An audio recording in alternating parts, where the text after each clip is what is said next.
Bonjour à tous, c'est Romane Goua, psychologue spécialisée en thérapie cognitive, comportementale et émotionnelle. Bienvenue dans ce nouvel épisode de mon podcast où l'on parle de santé mentale, de bien-être et de tous ces sujets qui façonnent notre quotidien, nos pensées et nos émotions.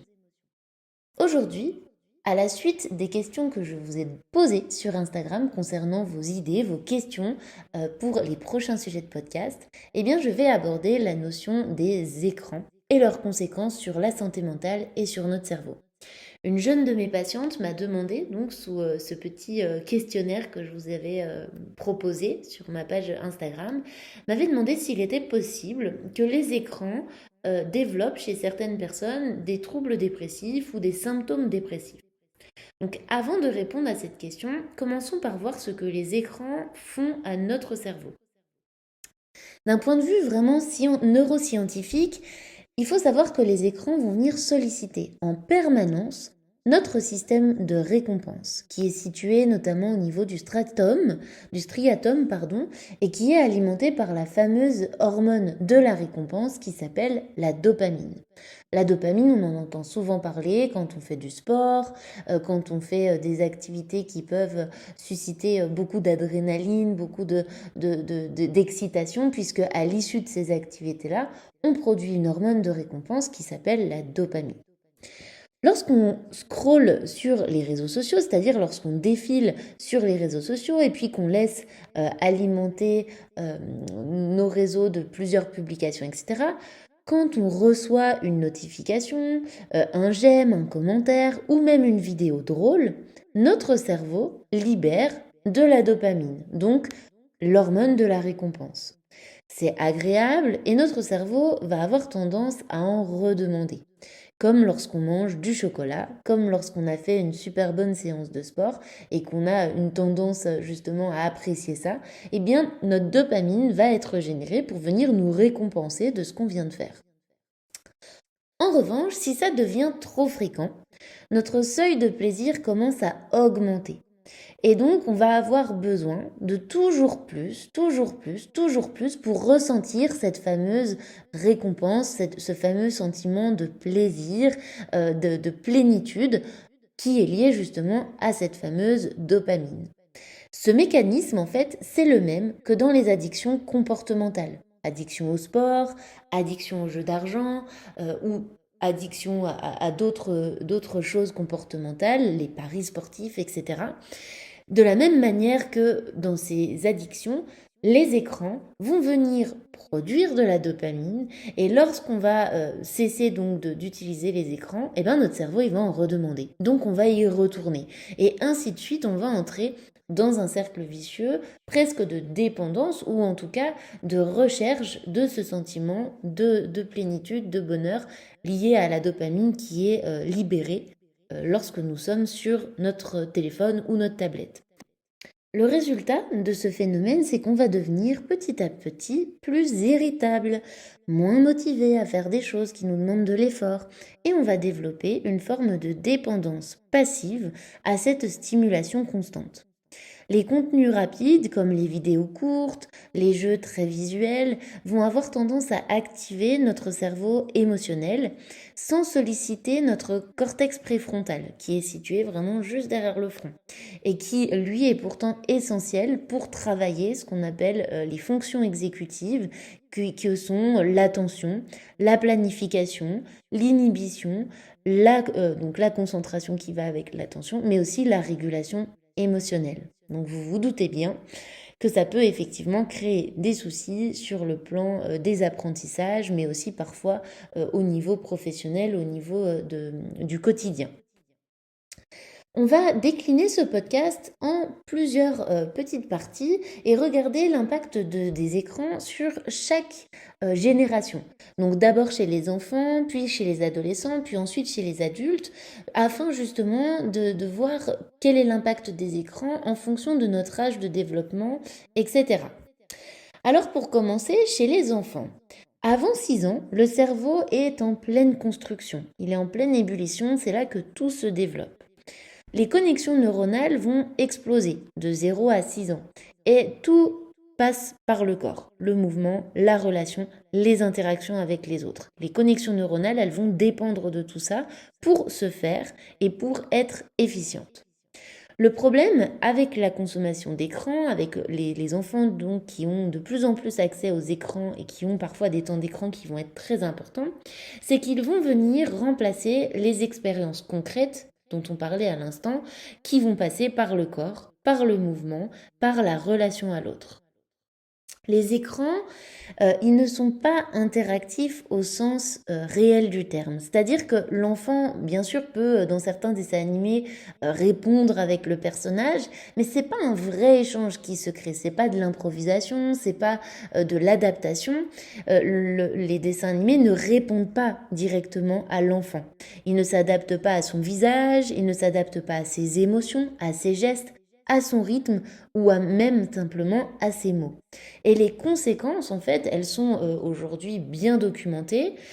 C'est que les écrans chez des enfants de moins de 6 ans vont retarder l'apparition du langage de ces enfants, peuvent générer plus de troubles de l'attention, peuvent aussi conduire à des enfants qui développent de moins en moins d'empathie et même, parfois, peuvent être à l'origine de retards psychomoteurs.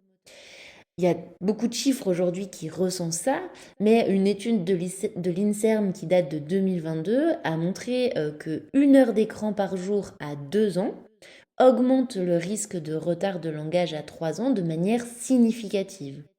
De même, une autre étude de Santé publique France a montré que l'exposition matinale, c'est-à-dire avant d'aller à l'école des enfants aux écrans, est particulièrement nocive puisqu'elle multiplie par 3 à 6 les troubles du langage, donc chez les enfants qui vont regarder la télé avant d'aller à l'école.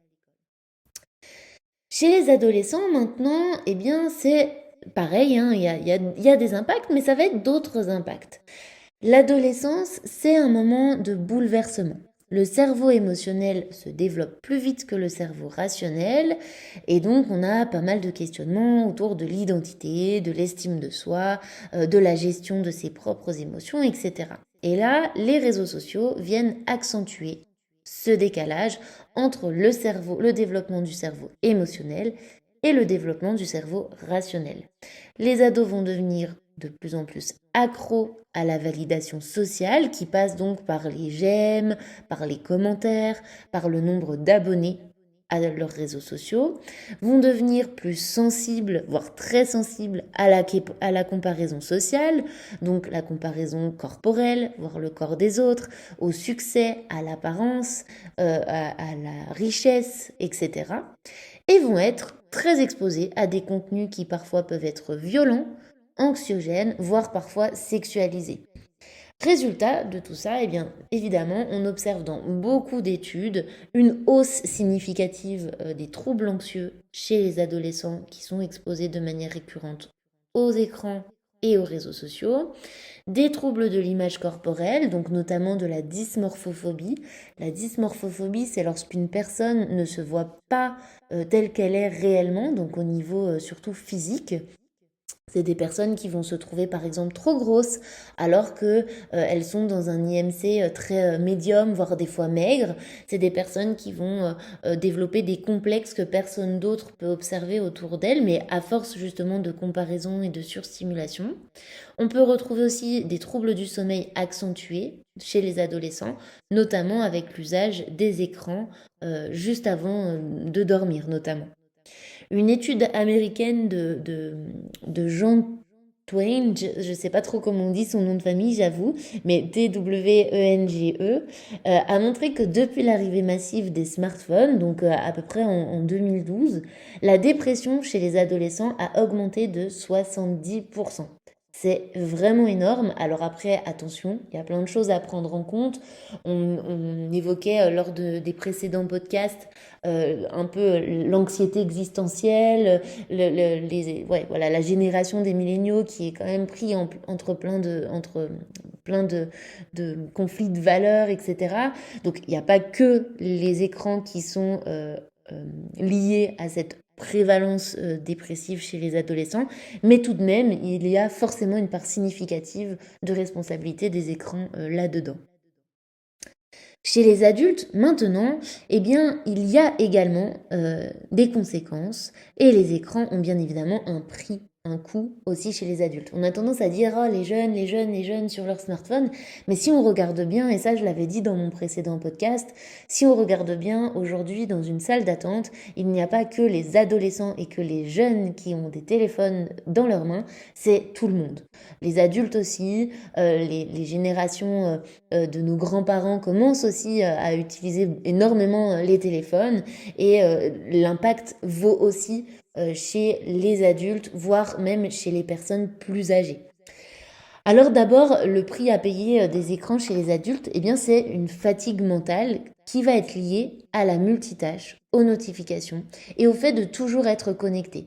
Ça c'est pareil, c'est quelque chose, si vous avez suivi mes précédents podcasts, que j'ai déjà évoqué dans le tout premier, qui parle de la charge mentale, mais que j'ai aussi repris notamment dans les deux podcasts sur la génération 90, qui d'ailleurs peut être intéressante même pour les gens qui ne sont pas de cette génération-là. Hein. Je fais la petite parenthèse, mais dedans, je parle aussi de cette hyperconnectivité, de cette surstimulation à la fois intellectuelle et sensorielle qui est générée par toutes ces notifications qu'on reçoit constamment au travers de nos téléphones, de nos ordinateurs, etc. Les écrans chez les adultes s'amènent aussi à une surcharge cognitive parce que notre cerveau n'a plus le temps d'intégrer les informations parce qu'il y en a beaucoup trop, elles arrivent beaucoup trop vite et on passe d'une information à une autre. Donc ça amène vraiment cette surcharge cognitive qui peut conduire à la surcharge mentale dont on parlait au premier podcast et donc à un état d'épuisement. Ça amène évidemment, comme chez les adolescents, des problèmes d'endormissement, notamment à cause de la lumière bleue qui est produite par les écrans, notamment les petits écrans comme les tablettes et les téléphones, et qui vont venir bloquer vraiment la production de la mélatonine, qui est l'hormone de l'endormissement, l'hormone du sommeil. Et puis aussi, les problèmes d'endormissement viennent aussi de cette surcharge mentale dont on parlait à l'instant, qui vient en fait mettre le cerveau en état d'hyperactivité, de surstimulation et donc pas du tout dans un état euh, euh, adapté pour le sommeil et pour s'endormir. Ça va aussi amener progressivement à un isolement quand le numérique va remplacer la vraie vie. Donc ça, c'est chez les personnes qui vont vraiment avoir un usage numérique qu'on appelle un usage social, c'est-à-dire qu'ils vont passer beaucoup de temps sur les réseaux, parfois au détriment des interactions sociales réelles, comme pareil, j'en parlais dans mes précédents podcasts. Si on cumule tous ces symptômes, notamment liés aux écrans, on peut aussi tout ça, ça peut nous conduire à ce qu'on appelle parfois le burn-out numérique. C'est quand on se sent en permanence irritable, tendu, mais qu'on a cette sensation d'être dépendant du téléphone. C'est-à-dire qu'on sait que ça nous fait pas que du bien, mais à la fois, on n'arrive pas à s'en empêcher. C'est-à-dire qu'on a un petit moment, hop, on le prend. On ne sait pas quoi faire, hop, on le prend. On veut demander quelque chose à quelqu'un, à un ami, à un collègue, à quelqu'un de la famille, hop, on écrit un SMS, et puis on échange. Et en fait, cette surutilisation du numérique, plutôt que par exemple appeler cet ami-là pour avoir directement une discussion ou alors convenir d'un échange avec ses amis plutôt que leur écrire 15 messages par jour, ça peut conduire à ce burn-out numérique. C'est quand vraiment on arrive à un état de fatigue mentale liée aux multitâches, de surcharge cognitive, où on commence à développer des troubles de l'endormissement et donc des émotions qui peuvent être compliquées à gérer après, comme de l'irritabilité, de la nervosité, de l'agitation, etc. Je l'aborderai dans la partie suivante, donc où on parlera vraiment de l'impact des écrans sur la santé mentale et les troubles psychiques, psychologiques. Mais ce qu'il faut savoir surtout, c'est que c'est pas que les écrans directement qui vont créer des difficultés sur le plan cognitif et mental, notamment comme je le disais, en impactant les connexions neuronales, en impactant le développement du cortex préfrontal, en touchant aussi au système dopaminergique, mais c'est surtout que les écrans nous volent des expériences, nous volent du temps qui vont nous permettre justement de nous développer lorsqu'on est enfant, adolescent, mais même encore à l'âge adulte, de nous développer ou alors de maintenir des fonctions cognitives qui sont adaptées et efficaces. Le plus grave donc, c'est peut-être ce qu'on ne fait plus à la place des écrans plutôt que ce qu'on fait sur les écrans. On ne fait plus, par exemple, c'est on ne joue plus dehors. Aujourd'hui, si on va dans des petits villages où il y a quelques années, il y a encore 15-20 ans, les jeunes jouaient dehors après l'école, jouaient au ballon, etc. Aujourd'hui, il y a de moins en moins de jeunes qui jouent dehors à la sortie de l'école. Il y en a encore, hein, heureusement, mais de moins en moins. C'est pas tous les soirs, c'est pas tout le temps. Donc les enfants sont moins en relation les uns avec les autres dans ce qu'on appelle des relations réelles, des interactions sociales. Ils vont plus l'être et davantage l'être via le numérique. De la même manière, je le vois bien en ville, mon cabinet est situé juste en face d'un collège, donc j'ai quand même l'exemple assez fréquemment en face de moi.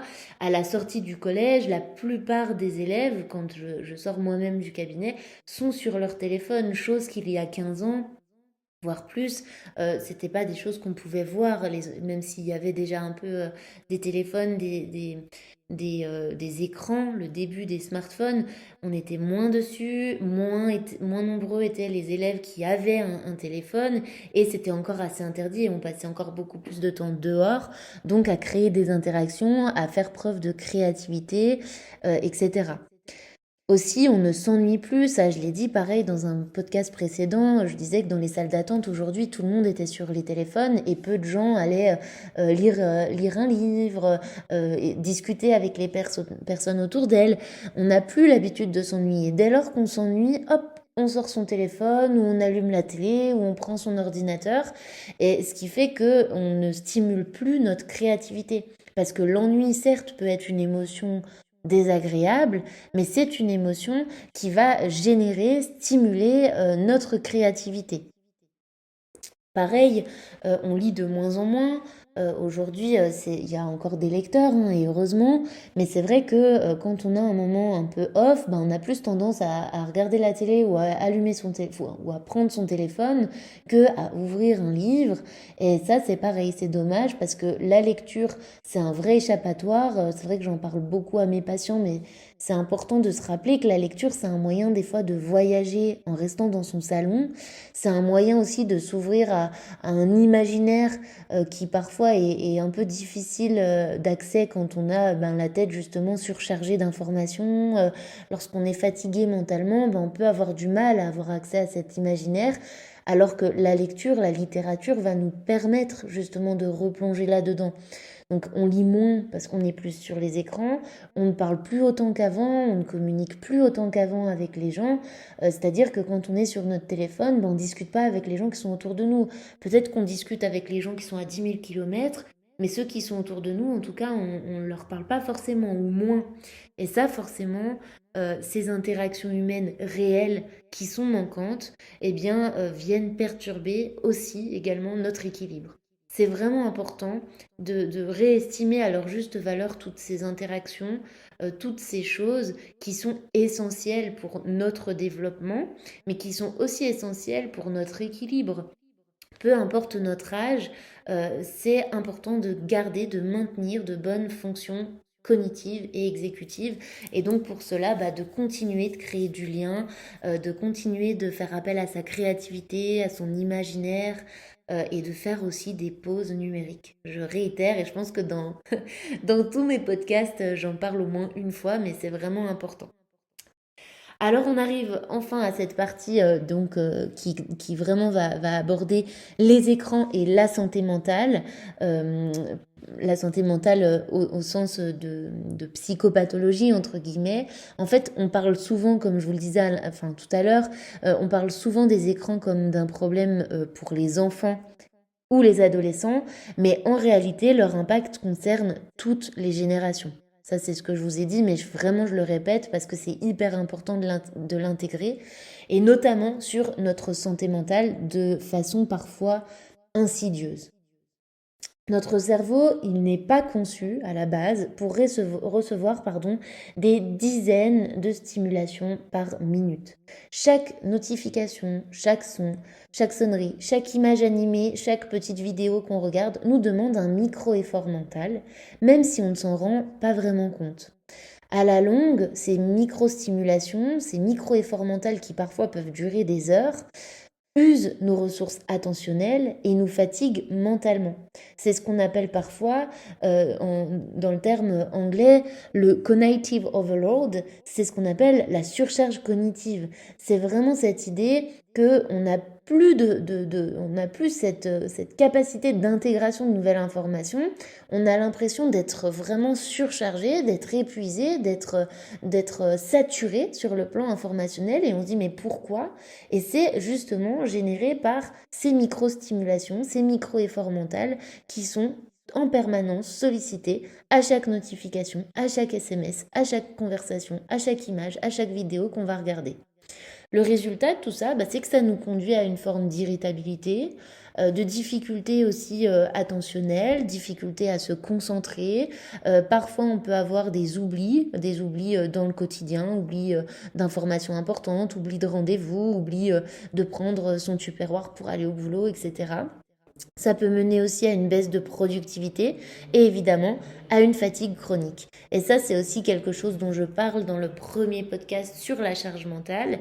J'évoque justement pour limiter la charge mentale de réduire aussi un petit peu les notifications et l'usage du numérique. Et bien là, je réitère, l'usage du numérique peut être la cause d'une charge mentale trop importante, voire d'un épuisement.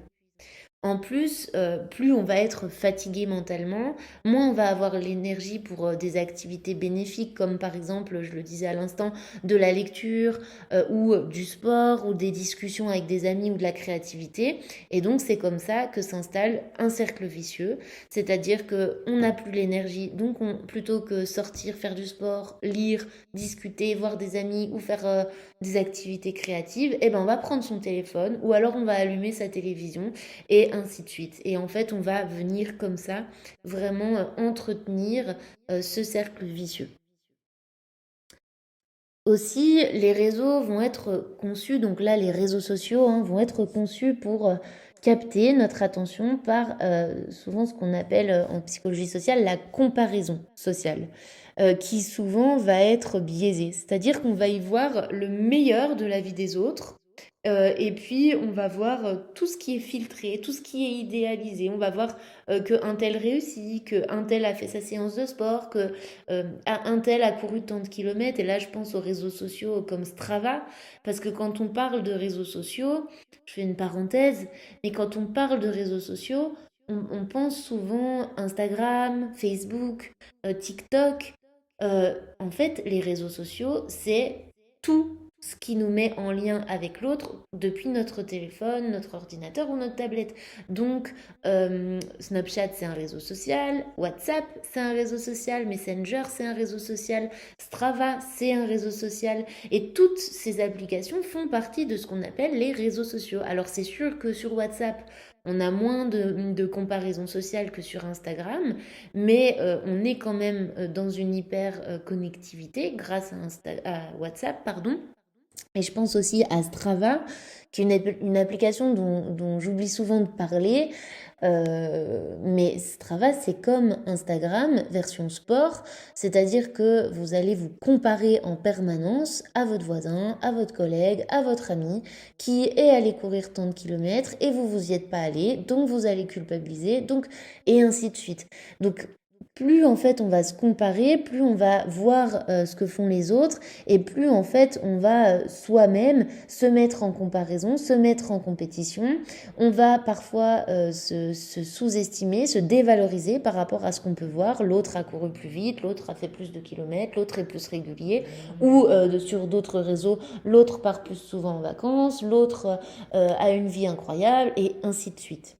Et même si on le sait rationnellement, notre cerveau émotionnel, lui, il fait pas toujours la différence. Et c'est vraiment ça qu'il faut comprendre, c'est qu'on a à la fois notre cerveau plutôt rationnel, mais on a aussi le cerveau émotionnel. Et lui, quand il voit que votre ami a, je ne sais pas, met des photos de ses voyages tout le temps, par exemple, ou de sa nouvelle maison qu'elle vient de terminer de construire, ou je ne sais quoi, eh ben, peut-être que même si rationnellement vous vous dites oui, mais je sais que ça a été compliqué pour elle dans son travail, en fait, au fond de vous, les images que vous pouvez voir peuvent venir activer le cerveau émotionnel directement sans que vous vous en rendiez compte. Et les conséquences de ça, ben, c'est que ça va venir possiblement baisser votre estime de soi, surtout chez les plus jeunes et chez les adolescents qui sont en pleine construction identitaire. Ça augmente des sentiments d'infériorité ou d'inadéquation, le sentiment de ne pas être comme les autres, le sentiment de ne pas être comme il faut, de ne pas être à sa place. C'est ce qui peut mener aussi à l'autodévalorisation. Ça peut avoir aussi comme conséquence une hausse des symptômes dépressifs, et c'est là que je réponds à ma petite patiente qui m'a demandé donc ce sujet de podcast, notamment ces symptômes dépressifs liés au sentiment d'isolement ou de rejet ou justement à cette surcomparaison. Pour vous donner vraiment des données plus parlantes, il y a une étude qui a été menée par la Société royale de la santé publique au Royaume-Uni qui a mis en évidence qu'Instagram était l'application la plus néfaste pour la santé mentale des jeunes, avec un impact significatif sur l'image corporelle et le bien-être émotionnel.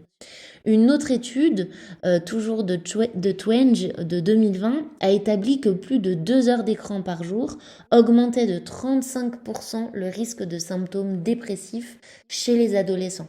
Donc c'est énorme, on est sur des études qui sont sérieuses et qui mettent en évidence quand même des troubles significatifs de l'humeur avec un usage abusif ou en tout cas un usage régulier de certaines applications. L'écran, c'est aussi, et c'est souvent, la dernière chose qu'on va voir avant de dormir, la dernière chose qu'on va consulter avant de se coucher, et ça, c'est un énorme problème. Pourquoi? Déjà parce que, comme je le disais tout à l'heure, la lumière bleue, qui est contenue dans tous les écrans, bloque la sécrétion de la mélatonine, qui est l'hormone du sommeil. Le cerveau va donc rester en état d'alerte au lieu d'entrer dans une phase de ralentissement. L'hormone du sommeil, elle va permettre justement de ralentir tout ce qui est rythme cardiaque, activité cérébrale, etc. pour justement nous faire entrer dans une phase de ralentissement qui est propice au sommeil. De plus, les réseaux ou les séries peuvent provoquer parfois ce qu'on appelle un trop-plein émotionnel ou cognitif, c'est-à-dire qu'on va avoir une série ou des réseaux qui vont parler, je vais prendre l'exemple d'une série, on va avoir une série où il va y avoir beaucoup d'adrénaline, beaucoup de suspense, beaucoup de rebondissements, donc on va être hyper activé devant notre série, on va avoir le palpitant, on va avoir le cerveau en ébullition, mais qu'est-ce qui va se passer, mais est-ce qu'il va mourir, et ainsi de suite. Et d'un coup d'un seul, on éteint la télé et on demande à notre cerveau de se couper pour dormir pendant 8 heures. Il y a forcément un moment où c'est pas compatible. C'est incompatible avec l'endormissement. On ne peut pas être surstimulé 3 minutes avant de demander à notre cerveau de tout couper et de dormir.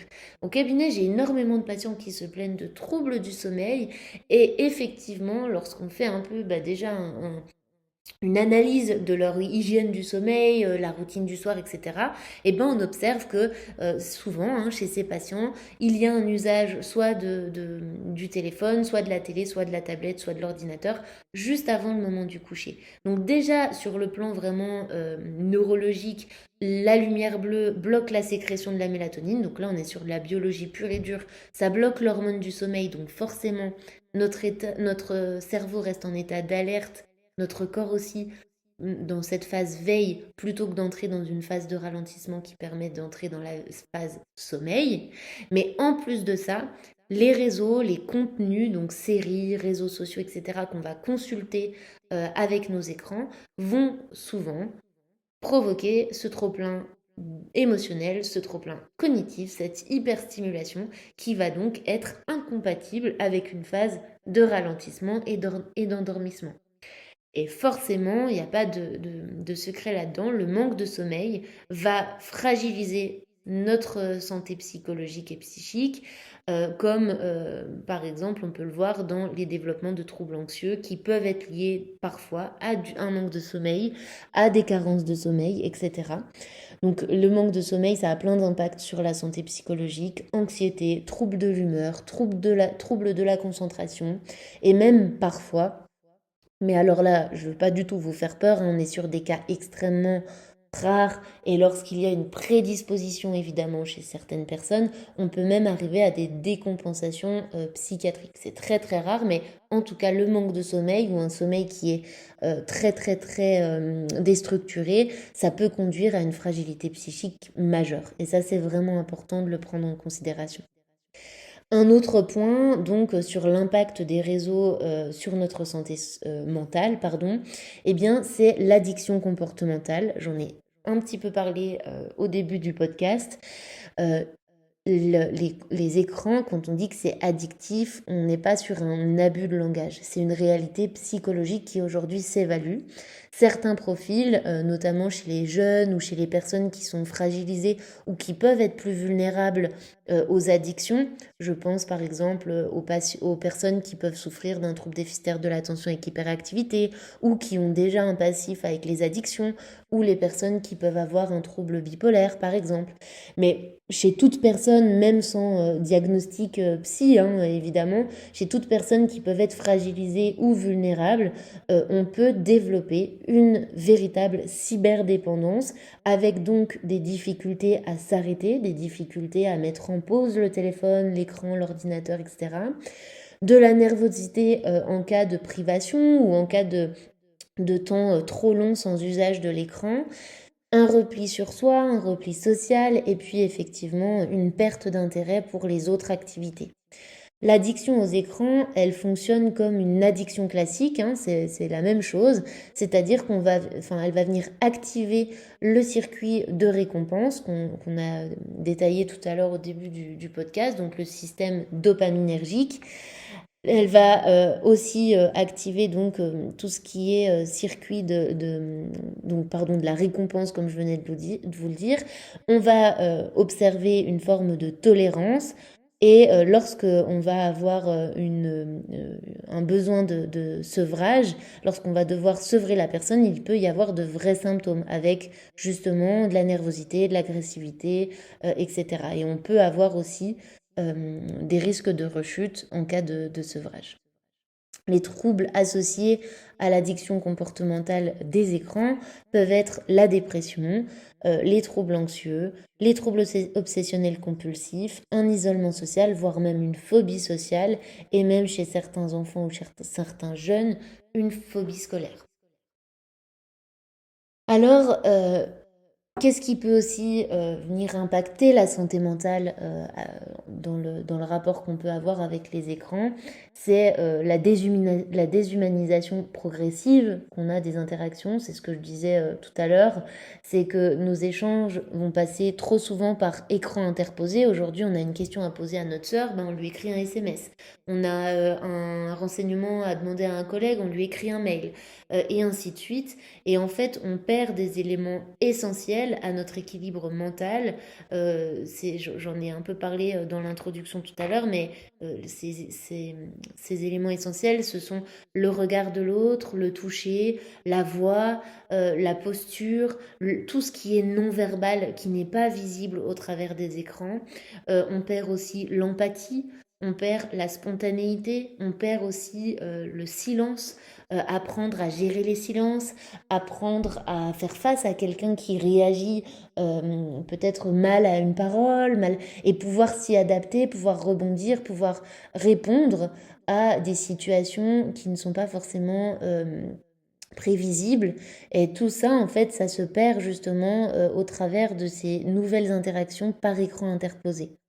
Les relations, finalement, elles deviennent plus superficielles ou en tout cas filtrées, ce qui peut renforcer aussi des solitudes modernes dont on parlait dans le podcast sur la génération contre 90, c'est-à-dire qu'on parle à plein de monde sans jamais vraiment parfois se sentir compris, sans jamais parfois se sentir véritablement soutenu ou entouré. On peut parler à plein de gens sur les réseaux et finalement se sentir très seul chez soi dans son salon. Alors, ce qu'il faut conclure de cette petite section là sur la santé mentale, c'est que les écrans, ils ne provoquent pas directement une maladie mentale, hein, une maladie psychologique, mais ils vont créer un terrain de vulnérabilité, un terrain fragile, un climat en fait propice à la perte de repères, au repli, à l'épuisement, à la surcharge mentale, voire à la comparaison malsaine. Et donc, tout ça peut nous conduire à des troubles de la confiance en soi, des troubles anxieux et ainsi de suite. Et surtout, les écrans nous prennent du temps au détriment de tout ce qui nous protège, comme le sommeil, le mouvement, donc sport, marche, etc., la nature, le lien humain, la créativité, le ralentissement, et ça j'en parlais aussi dans le précédent podcast sur la génération 90, les conseils, les pistes de travail, le ralentissement et l'introspection, c'est-à-dire prendre du temps parfois pour ne rien faire, pour s'asseoir sur un banc et regarder ce qui se passe autour de soi sans être sur son téléphone, pour s'asseoir, je sais pas, enfin se mettre dans une gare, dans un centre-ville et juste observer le mouvement. Et ça, c'est également très important de faire ces pauses-là. L'idée, c'est pas d'interdire les écrans, c'est pas de les bannir totalement, mais c'est plutôt de les questionner et de remettre un peu du choix et du temps de cerveau libre dans notre quotidien.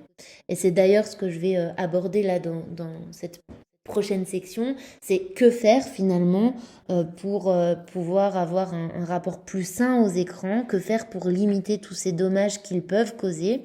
Eh bien, je vais me baser sur des repères assez clairs qui ont été proposé par l'OMS, donc l'Organisation mondiale de la santé, et la HAS, la Haute Autorité de Santé. Alors déjà, les recommandations pour les enfants, c'est 0 temps d'écran avant 3 ans pour limiter justement tout ce qui est retard du langage, retard de la motricité, retard aussi des troubles de l'apprentissage qui peuvent se répercuter plus tardivement. Ensuite, de 3 à 6 ans, les recommandations parlent de 1 heure maximum, mais pas le matin et jamais seul. Donc 1 heure maximum de télévision, de 3 à 6 ans. Pas de tablette, pas de téléphone, juste télévision avec, ça c'est vraiment ce qui est recommandé, un débriefing de ce que l'enfant a regardé. Par exemple, l'enfant regarde son dessin animé, le parent est avec lui, il n'est pas tout seul et il peut faire des pauses ou alors il peut débriefer comment t'as perçu ce dessin animé, comment tu te sens, qu'est-ce que t'en as appris, qu'est-ce que t'as vu, qu'est-ce que t'en penses, etc. Pour qu'il y ait justement à l'issue de ce temps d'écran une vraie interaction, un apprentissage et donc quelque chose de réciproque pour revenir sur tout ce qu'on a dit précédemment. De 6 ans à 12 ans, les recommandations sont de pas plus de 1h30 par jour avec interdiction d'écran dans la chambre. Donc jusqu'à 12 ans, pas le droit d'avoir une télé, une tablette, un ordinateur, un téléphone dans la chambre et pas plus d'1h30. Donc là, de 6 ans à 12 ans, on peut introduire, je crois, il me semble, l'ordinateur. Normalement, je crois que les tablettes et les téléphones sont encore à bannir, mais j'avoue que là, c'était pas spécifié dans les recommandations de l'OMS, mais le 1h30, c'est tout écran confondu, évidemment. Et puis pour les adolescents de plus de 12 ans et les adultes, eh bien, c'est de réguler, de mieux comprendre sa consommation d'écran et surtout de varier les activités. Et quand on fait du sport, essayer de ne pas prendre d'écran, donc de ne pas le faire avec son téléphone, etc. Et puis aussi de mettre des minuteurs, par exemple 30 minutes maximum sur les réseaux sociaux, 2 heures maximum de temps d'écran par jour, etc. Des petites astuces simples pour remédier un peu à toutes ces conséquences néfastes des écrans. Et là, c'est plutôt des astuces personnelles et encore une fois non exhaustives, mais qui peuvent quand même parfois aider ou donner quelques pistes de travail pour certaines personnes qui ne savent pas par où commencer. Eh bien, d'abord, c'est de vous interdire tout écran 1 heure avant le coucher. Alors, je sais, en France en tout cas, on est très axé sur la télé le soir, mais on peut faire d'autres choses. On peut regarder la télé, on peut sinon aussi lire, ouvrir un livre, donc comme je le disais, travailler, stimuler sa créativité, son imaginaire, etc. On peut aussi discuter, on peut faire des jeux, que ce soit avec ses enfants, avec ses partenaires, avec n'importe qui. C'est vraiment venir faire autre chose 1 heure avant le coucher. Avoir des zones aussi sans écran à la maison. Donc, par exemple, alors ça, c'est quelque chose que j'ai déjà dit dans le podcast précédent. Donc, désolée si je radote un peu, mais en fait, ça vaut pour la surcharge, l'anxiété, etc. Mais les zones sans écran, ça peut typiquement être à table au moment du repas, pas d'écran, pas de télé, pas de téléphone, pas de tablette, déjà pour favoriser l'échange, l'interaction, pour favoriser aussi la pleine conscience de ce qu'on est en train de manger, etc.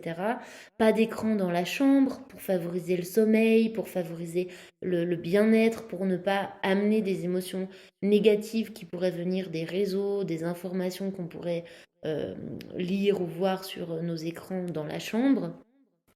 Ça peut être aussi de discuter des contenus avec les enfants, donc c'est ce qu'on appelle le co-visionnage et c'est ce que je disais à l'instant, c'est de regarder les dessins animés avec les enfants si vous voulez, ou en tout cas d'en rediscuter avec eux, de demander aussi à vos adolescents comment ils usent et comment ça se passe leur consommation d'écran, etc. De faire un point aussi vous-même sur vos temps d'écran.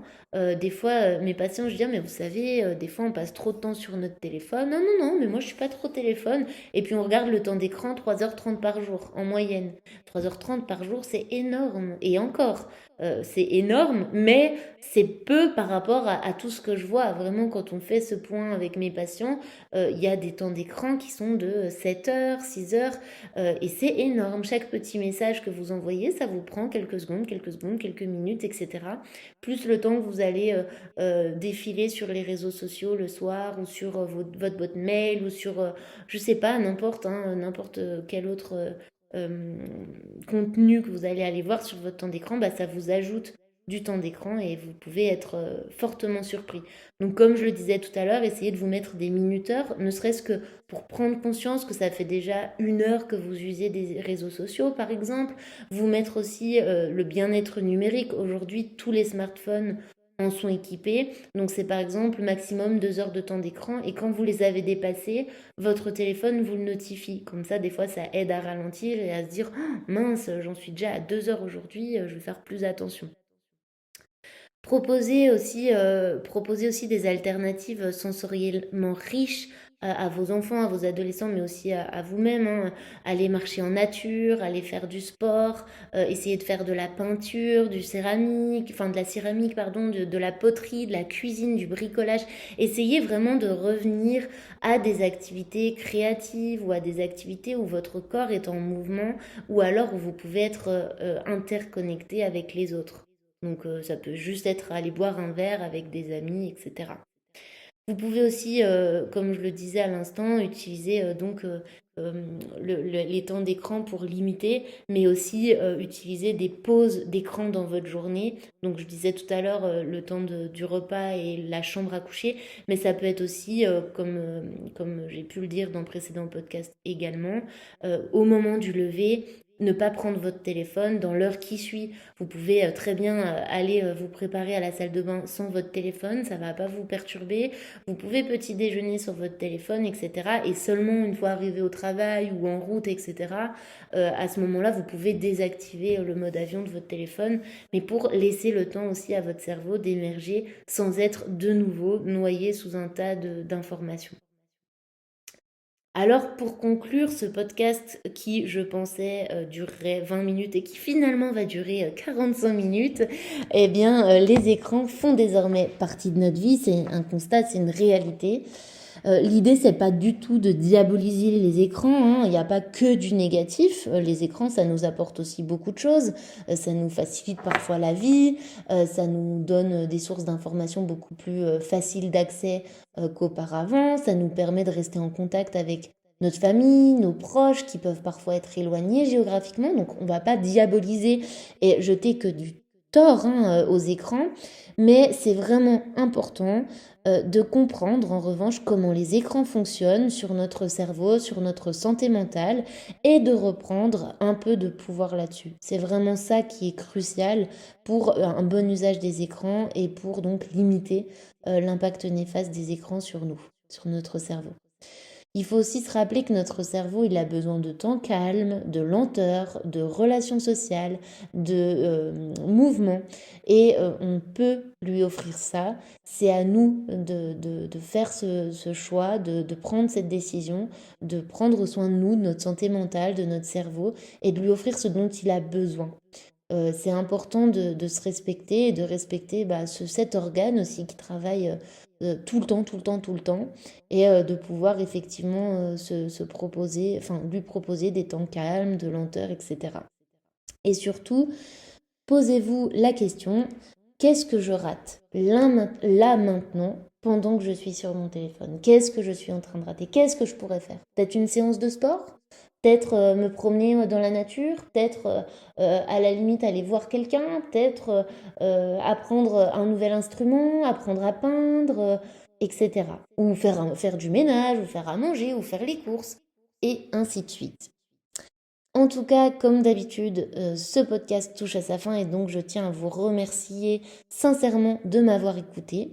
Si cet épisode vous a parlé, s'il vous a intéressé, n'hésitez pas à le partager à vos proches, à vos amis ou à en discuter autour de vous.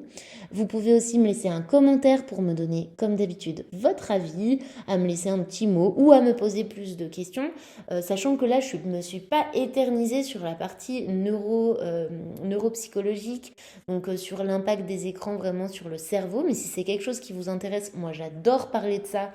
Mais parfois je perds beaucoup de gens parce que c'est quand même assez technique. Si ça vous intéresse, je pourrais faire un podcast sur ce sujet. Donc n'hésitez pas à me demander. Et en tout cas, sinon je vous dis à très vite pour un prochain épisode. Prenez bien soin de vous.